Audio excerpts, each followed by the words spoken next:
One thing with the agricultural sector here in Nigeria is it's very, very fragmented. When I mean it's very, very fragmented, I mean it's made up of smallhold farmers. Yeah, it's made up of people that farm less than 2 hectares of land yearly. But one thing you need to know is these same small farms, these same people are the ones feeding this country. Because statistics have it that 80% of the food we consume every day in these countries are being gotten from the small farms. These small farmers are the ones feeding this nation. That's on one side. On the other hand, agriculture, you need to know that agriculture is still the same sector that employs the most labor in this country. Agriculture provides the most job to people, youth, in this same country. Many of these youth are farmers. Many of these youth are involved in one way, in one value chain or the other in agriculture. But one thing you need to still notice is this sector is being neglected, and a huge percentage of people involved in agriculture, being employed in agriculture, is still regarded as being poor.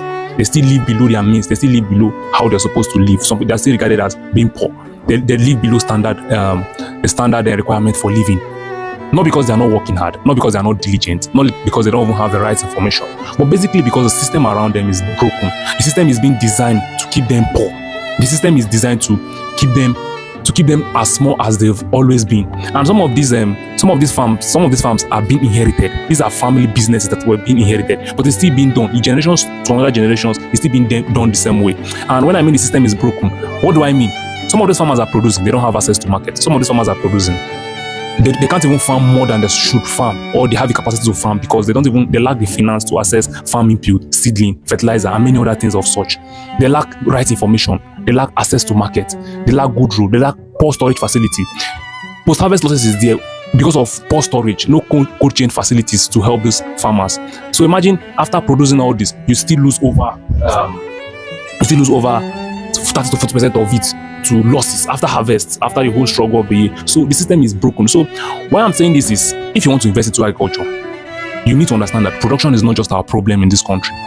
There's a huge gap in things around the farm, in structures around the farm that is to make these things happen. There's big gap in storage. There's big gap in logistics. You can solve logistics. You can solve storage. You can solve even informations to this farmer, finance, access to markets. These are gaps to fill. You can monetize this, build real wealth, and make real impact from this. So when you understand this as an investor, you will know how you should invest. You can do this by partnering with an agribusiness, already existing agribusiness solving this problem, or you can start it up yourself. You can start from a community, you can start from a state, as much as your capacity carries. So this is a real problem. So if you want to build real wealth and build real impact in agriculture, you need to understand that the problem isn't just on the farm, it's around the farm. Thank you for watching this video. See you on the next one.